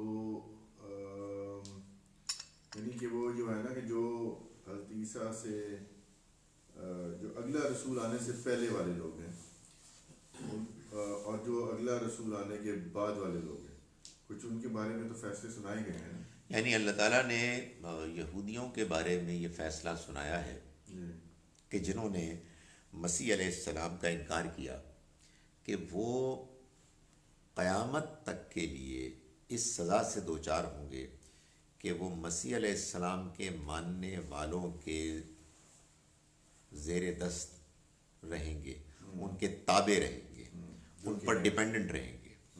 تو یہ ایک تو بحیثیت قوم ہے اور یہ بھی اس قوم کے لیے ہے جس نے اپنے بزرگوں کے اس فیصلے کو اون کیا کہ انہوں نے مسیح علیہ السلام کا انکار کیا اور ان کو سولی تک چڑھانے کے لیے سازش کی. تو جو اس جرم کو بعد میں بھی مانتے ہیں وہ بھی ظاہر ہے کہ اس میں شریک ہیں، اور اللہ تعالیٰ نے یہ فرمایا ہے کہ یہ قیامت تک جاری رہے گا. مگر اس میں بھی ظاہر ہے اللہ تعالیٰ یہ دیکھے گا نا کہ کس کو کتنا معلوم تھا. میں اصل میں اس کو جو میں جس طرح سے اس بات کو سمجھا ہوں وہ یہ ہے کہ اللہ نے قرآن مجید میں بعض اہل کتاب کی بہت تعریف کی ہے. سورہ آل عمران ہے، سورہ نمبر 3، اس کی آیت نمبر 113 سے لے کے 115 تک. یہ بتایا ہے ان کی بہت تعریف کرتے کرتے آخر میں کہ یہ جو بھی نیکی کا کام کریں گے یہ ضائع نہیں ہوگا، نہیں ہوگا۔ وہ ان کے بارے میں فرمایا ہے، ایک ان کو جو ہے نا سخت بات کرنے کے بعد کہ یہ پکڑے جائیں گے، ان کو سزا ملے گی اور یہ قیامت تک ایسا ہی ہوگا۔ اگلی آیت میں فرمایا لیسو سوا، لیکن یہ سارے ایک طرح کے نہیں ہیں۔ جی بالکل۔ من اہل الکتاب، اہل کتاب ہی میں سے، امتن قائمہ، ایک ایسا گروہ بھی ہے جو قائم ہے، یعنی اللہ کے ساتھ کیے ہوئے عہد پر۔ وہ سجدے کرتا ہے رات کے مختلف حصوں میں، سجدے کرتے ہیں اور اللہ پر ایمان رکھتے ہیں، وہ نیکی کا حکم دیتے ہیں، برائی سے روکتے ہیں۔ وہ جو نیکی بھی کریں گے وہ ضائع نہیں ہوگی۔ بڑی تعریف کی، بڑی تعریف کی۔ یہ تو وہ قوم ہوگی نا جیوز کی جو اسلام کے آنے سے پہلے کی ہوگی۔ میں یہ گزارش کرتا جب ہوں، اسلام آ گیا وہ پھر بھی کہیں ہم نیک ہیں، ہم سجدے کر رہے ہیں، لیکن ہم نئی کتاب پہ آ کے نہیں مان میں رہے، گزارش تو سنیں، پھر کیا نیکی ہوئی پھر؟ گزارش سنیے نا، گزارش سنیے۔ میں یہ کہہ رہا ہوں اس کے بارے میں لوگ یہ کہتے ہیں کہ یہ اللہ نے ان کی تعریف کر دی، ٹھیک ہے، اس لیے کہ یہ اچھے لوگ تھے، اور یہ لوگ پھر نبی صلی اللہ علیہ وسلم پر ایمان بھی لے آئے، مان لیا۔ میں مانتا ہوں اس کو کہ جو اتنے اچھے لوگ تھے اور ان کے سامنے اللہ کا آخری پیغام بہترین طریقے سے پیش ہو گیا، تو یہ ہو نہیں سکتا ہے وہ ایمان نہ لائے۔ مگر میرے نقطے پہ غور فرمائیے، اللہ رب العزت نے ان کی تعریف کی، کن کی؟ جن میں سے بعض نصرانی تھے، بعض یہودی تھے۔ میرا سوال یہ ہے کہ اللہ میاں نے ان یہودیوں کی تعریف کیوں کی جو مسیح علیہ السلام کا انکار کر چکے تھے؟ نہیں کرنی چاہیے تھی، کیوں کی تعریف؟ ہمیں کنفیوز کرنے کے لیے؟ مجھے ایسے لگتا ہے کہ یہ جن کی تعریف ہو رہی ہے وہ ہیں جنہوں نے اللہ کی ہدایت کے اوپر، چاہے وہ یہودی ہوں چاہے وہ نصرانی ہوں، وہ اللہ کی ہدایت پہ چلے اور اس کا انکار نہیں کیا۔ یہ تعریف ان کی ہو رہی ہے۔ گزارش یہ ہے کہ یہودی جو ہیں وہ مسیح علیہ السلام کو نہیں مانتے تھے، یا تو اللہ تعالیٰ الگ سے فرماتے نا کہ یہ بات میں کر رہا ہوں نصرانیوں کی جو ابھی مسلمان ہو جائیں گے، ان میں نصرانی بھی تھے، یہودی بھی تھے۔ سوال یہ کہ یہودی کی تعریف کرنے کی وجہ کیا ہے، جب کہ یہ بات معلوم ہے کہ یہودی وہ ہوتا ہے کہ جو مسیح علیہ السلام کو نہیں مانتا، ورنہ وضاحت کرتے نا کہ یہ میں اصل میں بتا رہا ہوں تمہیں کہ یہ ان کو مانتے تھے۔ جو بات سمجھانے کی کوشش کر رہا ہوں میں وہ یہ ہے کہ مذہبی گروہوں کے اندر بہت سے لوگ ہوتے ہیں جن بیچاروں کو پتہ ہی نہیں ہوتا کہ اختلاف کیا ہے، وہ اس کی تفصیلات میں جاتے ہی نہیں ہیں، وہ بڑے کچھ کہہ رہے ہوں گے، ہمیں پتہ ہی نہیں ہے، اور وہ اپنی نیکی میں، اپنی عبادت میں، اپنی حق پسندی میں کام کر رہے ہوتے ہیں، فلو میں چل رہے ہوتے ہیں، وہ انکار کرتے ہی نہیں ہیں۔ وہ انکار تو بندہ ہوگا ہی جو بات سمجھ میں آ جائے۔ بھائی ایک بندہ یہودی پیدا ہو گیا، بندہ ٹھیک ہے، نیکی کے کام کر رہا ہے، آپ تلے ہوئے ہیں کہ انہوں نے انکار کیا ہے، تو پھر آپ ثابت کیجیے گا قیامت کے روز کے انہوں نے انکار کیا۔ میں تو نہیں کہہ سکتا، اس لیے کہ جب آپ کسی کے اوپر یہ الزام لگائیں گے، جو الزام لگا رہے ہیں کہ جو بھی یہودی اور نصرانی ہے وہ انکار کرنے والا ہے، تو پھر ثابت کریں آپ اس کو۔ انکار وہ کرتا ہے جس کو بات پہنچ گئی، اس کو سمجھ میں آ گئی، اس نے اس کو ٹھکرا دیا۔ میں تو آپ کو یہ بتا رہا ہوں کہ خدا تعالیٰ قرآن مجید میں ایسے لوگوں کی بھی تعریف کر رہا ہے جو اس گروہ میں شامل تھے، جو گروہ مجموعی طور پر انکار کے جرم میں مبتلا تھا، لیکن اس کے باوجود یہ ہوتا ہے۔ بھائی ہم پیدا ہو گئے ہیں، کوئی سنی پیدا ہے، کوئی شیعہ پیدا ہوا ہے، کوئی فلاں پیدا ہوا، ہمیں کیا پتہ ہوتا ہے کیا تفصیلات تھی؟ ہم اپنے کام کر رہے ہیں۔ بہت سے لوگ اس طرح سے شیعوں میں اپنے کام کر رہے ہیں، بہت سے سنیوں میں کر رہے ہیں، انہیں کو پتہ ہی نہیں ہے جھگڑا کیا ہے۔ وہ کہہ رہے ہیں یار ہمارے یہاں نماز پڑھی جاتی ہے، اس طرح سے پڑھی جاتی ہے، اس طرح سے پڑھ لیتے ہیں۔ وہ کہتے ہیں ہمارے یہاں اس طرح سے پڑھی جاتی ہے، اس طرح سے پڑھ لیتے ہیں۔ They are not involved in it. تو خدا تعالیٰ ان کو کیوں بلیم کرے گا، سوائے اس کے کہ کسی کو بات سمجھ میں آ گئی اور اس کے بعد اس نے ایک منفی ذہن کے ساتھ ایک اقدام کرنا شروع کر دیا۔ تو میں یہ گزارش کر رہا ہوں کہ اس معاملے کو آپ یوں سمجھیے، سادہ سی بات سمجھیں۔ جب اللہ کے کوئی پیغمبر آ جاتے ہیں اور وہ اللہ کا پیغام پیش کر دیتے ہیں اپنے ماحول میں، اپنی قوم کو براہ راست، اس کے بعد ایک عرصہ گزر جانے کے بعد کسی انسان کے، سچے انسان کے لیے انکار کرنا ممکن نہیں رہتا۔ کیوں؟ اس لیے کہ حق پیغام حق اتنا واضح ہو جاتا ہے کہ پھر اس کی گنجائش ہی نہیں رہتی. وہ کہتے ہیں نا کہ حضرت خالد بن ولید نے اور وہ جو تھے نا مصر کے جو گورنر بنے تھے، یہ دونوں ان کی دوستی بھی تھی. عمرو بن العاص تو وہ بھی بیزار ہو کے چلے گئے. خالد بن ولید بھی ہی واز ویری اپسیٹ، خاص طور پر جب یہ خندق کے بعد واپس آئے اور پھر وہ صلح حدیبیہ وغیرہ ہوئی. تو دونوں نے، وہ دوستی تھی، وہ کہیں اور چلے گئے. دونوں نے اپنے اپنے طور پر طے کیا کہ یار میرا خیال ہے بات واضح ہو گئی ہے، سو لیٹس گو. وہ بھی مدینے گئے، وہ کہیں اور سے مدینے جا رہے تھے. تو اگر یہ بات سٹوری صحیح ہے تو ان کے درمیان میں کہیں ملاقات ہوئی. تو ان کا یہ تم بتاؤ کدھر جا رہے ہو، تم بتاؤ کدھر جا رہے ہو، مدینے جا رہے ہیں. تو کسی نے ایک نے دوسرے کہا کیا چکر کیا ہے، تم کیوں جا رہے ہو؟ تو انہوں نے کہا کہ یار بات یہ ہے کہ بات واضح نہیں ہوگی. اس نے کہا یار بالکل واضح ہوگی، کچھ نہیں ہو سکتا. تو یہ ہو گیا ہے، خدا تعالیٰ واضح کر دیتا ہے کہ بھائی اب کیا رہتا ہے. بھائی ہم نے مخالفت کی، ہمارا خیال تھا کہ یار یہ اب مخالفت، دیکھیں بندوں کے کازز ہوتے ہیں. حضرت عمر کے اوپر جو چیز طاری تھی وہ کیا تھی؟ بھائی میں نہیں دیکھ سکتا کہ میرے معاشرے میں، میرے آباء و اجداد کے دین میں اور ہمارے اس قوم کی یونٹی میں کوئی آ کے توڑ پھوڑ کر رہا ہے. بھائی ایک اینگل ہوتا ہے نا دیکھنے کا.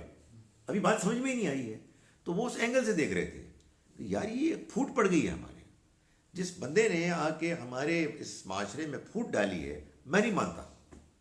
آہستہ پتہ لگا کہ یار وہ ٹھیک ڈالی ہے، بات سمجھ میں آ گئی ہے. سمجھ میں آ گئی تو ختم ہوگی بات. یہ جو ڈچ جو مسلمان ہوا ہے تو وہ کیا ہوا ہے؟ پہلے وہ مخالف تھا، اس لیے مخالف ہو گیا یار یہ کیا اسلام ہے، یہ کیا ہو رہا ہے، یہ کیا لوگ ہیں. تو اس نے وہ کتابیں پڑھنی شروع کی تو اس کو پتا یار یہ تو کچھ اور چکر ہے. تو جب واضح ہو گیا تو پھر آپ کیا کریں. تو میں یہ گزارش کر رہا ہوں کہ جن لوگوں پر واضح نہیں ہوا ہے ان کو آپ برا بھلا کہہ کے جہنم میں ڈالنے کا فیصلہ کیسے سنا سکتے ہیں؟ اور آپ کو کیا پتا کہ کس پر واضح ہوا ہے کس پر نہیں ہوا. تو اس لیے میرا خیال ہے کہ اپنی بات خود سمجھیں، اس پر عمل کرنے کی کوشش کریں. جہاں آپ کو موقع ملا ہے وہاں لوگوں تک بات پہنچانے کی کوشش کریں. یہ فیصلہ اس ذات تک پر چھوڑ دیں کہ جس کو سب کچھ معلوم ہے، جو کسی کے ساتھ کوئی زیادتی نہیں کرے گا کہ کون فیل ہوگا کون پاس ہوگا. انسان تو ججمنٹ نہیں لیکن نہیں دے سکتا. ہمارے یہاں لوگوں نے ایک بہت زبردست ایزمپشن کی ہے، اور وہ ایزمپشن یہ ہے کہ جیسے مکے مدینے میں اور عرب کے پیننسلا میں نبی اکرم صلی اللہ علیہ وسلم کی آمد تشریف آوری کے بعد، آپ کی نبوت کے پورے دور کے گزرنے کے بعد سچائی دین کی حقیقت واضح ہو گئی، ویسے ہی تب سے لے کر اب تک پوری دنیا میں وہ واضح ہو چکی ہے. یا اللہ، یہ تو بالکل ہی ممکن نہیں ہے بھائی. تو قرآن سے معلوم ہوتا ہے کہ حضور موجود تھے، ابھی بات پوری مشن پورا کمپلیٹ نہیں ہوا تھا. تو آپ کی موجودگی میں لوگ تھے جو نہیں مان رہے تھے، ابھی نہیں مانے تھے، اور اللہ نے ان کی تعریف کر دی. بھائی اہل کتاب کی تعریف کرنے کی ضرورت کیا پیش آئی تھی؟ ابھی ایمان نہیں لائے نا. اگر وہ ایمان لے آئے تو پھر تو مسلمان ہے، پھر تو اہل کتاب ہے ہی نہیں. یہ بتانا مقصود ہے کہ بھائی بات یہ ہے کہ اللہ تعالیٰ انصاف کرنے والا ہے، وہ علم رکھنے والا ہے. یہ بڑی ایک سادہ سی موٹی سی بات ہے جس کو پتہ لگ گیا. ابھی بھی دیکھیں آج لما جا ہوں، جس کے پاس پیغام آ گیا، اس کو سمجھ میں آ گیا، تو اب اس کا معاملہ اور ہے. اور جس کو بات ہی نہیں پہنچی، بات ہی پہنچنے کا مطلب یہ نہیں کہ آپ نے لائبریری میں کتاب رکھ دی یا آپ نے کوئی یوٹیوب میں کچھ آپ نے کلپس ڈال دیے. بات ڈھنگ سے آپ نے اس کو پہنچائی اور اس نے کہا کہ بات سمجھ میں آ گئی، بات سمجھ میں آ گئی، میں نہیں مانتا. اب ہے وہ مجرم. اس سے پہلے تو جو اس کو چیزیں معلوم ہیں اس کے مطابق وہ اس کا حساب کتاب ہوگا. تو یہ یوں ہے، کہتے ہیں if one does not know Arabic, is it not possible to understand the Quran with a good English translation? بس اس کا مفہوم ہی سمجھ میں آئے گا، اس کی بیوٹی تو سمجھ میں نہیں آئے گی. یعنی مطلب یہ کہ ایسا ہی ہے، ہم مجبور ہیں. اگر ہم کو عربی نہیں آتی تو پھر سیکنڈ بیسٹ سلوشن تو یہی ہے، لیکن بس وہ سیکنڈ بیسٹ ہی ہے، اس لیے کہ قرآن کی زبان اور قرآن کے پریزنٹیشن کی خوبصورتی وہ تو کوئی بھی ٹرانسلیشن کیپچر نہیں کر سکتی. ہاں یہ ضرور ہے کہ بعض ٹرانسلیشن دوسری ٹرانسلیشن سے بہتر ہیں. کیا سورہ بقرہ کی آیت نمبر 94 اور 95 ہم مسلمانوں کے لیے بھی ہے یا نہیں؟ ان آیات میں بیان کردہ دونوں باتیں تو ہم میں پائی جاتی ہیں. اب جناب آپ یہ ایزیوم کر رہے ہیں کہ مجھے پتہ ہے کہ ان آیات میں کیا لکھا ہوا ہے. ابھی دیکھ کے بتاتا ہوں. 94 اور 95 آپ نے فرمایا سورہ بقرہ کی، 94 اور 95 لیجیے جناب. ویسے اس کا جواب بغیر دیکھے ہی میں بتا رہا ہوں کہ سب کچھ ہم سے اپلائی، ہم پر بھی اپلائی کرتا ہے، اس لیے کہ خاص طور پر سورہ بقرہ اور سورہ آل عمران تو اصل میں ہمارے لیے آئینہ ہے. قل ان کانت لکم الدار الآخرہ، ان سے کہہ دو کہ اگر آخرت کا گھر تمہارے لیے عند اللہ، اللہ کے ہاں تمہارے ہی لیے خاص ہے لوگوں کے مقابلے میں، تو تم موت کی تمنا کرو اگر تم باقی سچے ہو. اور یہ ہرگز اس کی تمنا نہیں کریں گے کبھی بھی، اس وجہ سے کہ جو ان کے ہاتھوں نے آگے بھیجا، اور اللہ ان ظالموں کو خوب جانتا ہے. میں اس پہ کنونسڈ ہوں جناب کہ یہ جو جیوز کے لیے اللہ نے بیان کیا ہے وہ مسلمانوں پر بھی اپلائی ہوتا ہے. یعنی یہ تو نہیں ہو سکتا کہ اللہ میں کہیں جی کہ وہ انہوں نے جرم کیا وہ تو پکڑے جائیں گے، مسلمانوں نے جرم کیا وہ تو میرے پیارے ہیں. نہیں، جو کچھ ان پر اپلائی ہوگا اسی اصول پر ہم پر ہوگا. میں آپ کو بتاتا ہوں کہ آپ نے آیت نمبر 94 95 بیان کی ہے، میں آپ کو کہتا ہوں کہ آپ آیت نمبر 79 80 81 پڑھیں، جس میں یہودیوں کا یہ قول نقل ہے کہ وہ کہتے ہیں کہ ہمیں آگ نہیں چھوئے گی مگر چند دنوں کے لیے. تو یہ مسلمان بھی کہتے ہیں. تو اس کے بعد اللہ تعالیٰ کو بتانا چاہیے تھا نا کہ یہ تمہارے بارے میں نہیں، یہ مسلمانوں کے بارے میں. نہیں، مسلمانوں نے تو یہ بھی کہتے ہیں کہ جی ہمارا کچھ ہونا ہی نہیں ہے، تو وہاں جائیں گے وہاں پر شفاعت ہو جائے گی. یہودی بھی یہی کہتے ہیں، یہودی بھی یہی کہتے تھے. تو میں گزارش کر رہا ہوں کہ سورہ بقرہ سورہ آل عمران کی تلاوت آپ یقین جانیے یہودی نہیں کرتے، مسلمان ہم کرتے ہیں. تو یہ اللہ تعالیٰ نے ہم مسلمانوں کو یہودیوں کا آئینہ دکھایا ہے کہ اس آئینے میں ذرا تم بھی اپنی شکل دیکھ لو. میں کوئی متعصب خدا نہیں ہوں، میں ایک منصف خدا ہوں. میرا فیصلہ جو یہودیوں کے بارے میں ہے وہی مسلمانوں کے بارے میں ہے. اور فیصلہ کیا نظر آ رہا ہے؟ دیکھیں ایک اور آیت ہے یہودیوں کی، خیر سورہ مائدہ میں، اس میں یہودیوں کا ایک قول نقل کیا اللہ تعالیٰ نے، وہ بھی دیکھیں جو ہمارا قول ہے. وقالو، اور وہ کہتے ہیں کہ نحن ابناء اللہ و احباہ، ہم اللہ کے بیٹے اور اس کے چہیتے. یہ جو ہماری اسٹیٹمنٹ ہے، بیٹے ہم نہیں کہتے، چہیتے تو کہتے ہیں، ہم اس کے فیورٹس ہیں. تو اللہ تعالیٰ نے سادہ سا جواب دیا، قل ان سے پوچھو فلم یعذبکم بذنوبکم، پھر وہ تمہارے گناہوں پر تم کو سزائیں کیوں دیتا رہا ہے؟ یعنی یہ جو تمہاری پٹائی ہو رہی ہے، یہ تم ذلیل ہو رہے ہو. دنیا میں کمزور ترین اور ذلیل ترین جو قوم ہے اس وقت کون ہے؟ فیورٹس، خدا کے فیورٹس ہیں. آپ معلوم ہوتا ہے کہ بھیک مانگ رہے ہیں اور مدد مانگتے ہیں، اور وہ ہیں کہ جو دنیا پہ چھائے ہوئے ہیں اور کہہ رہے ہیں کہ آپ فیورٹس ہیں. تو اللہ تعالیٰ فرمایا کہ ان سے پوچھو کہ پھر یہ تم کو سزا کیوں ملتی رہتی ہے؟ اگر آپ فیورٹس تھے تو آپ کو تو اس کو پھر سر پہ اٹھانا چاہیے تھا. ہم لوگ بار بار تو مسلمان ہیں، لیکن ہم لوگوں میں بہت سے گھرانے ایسے ہیں جن میں بالکل اسلام جو ہے وہ رائج ہی نہیں ہے، ان کے بچوں کو بتانے والا ہی نہیں.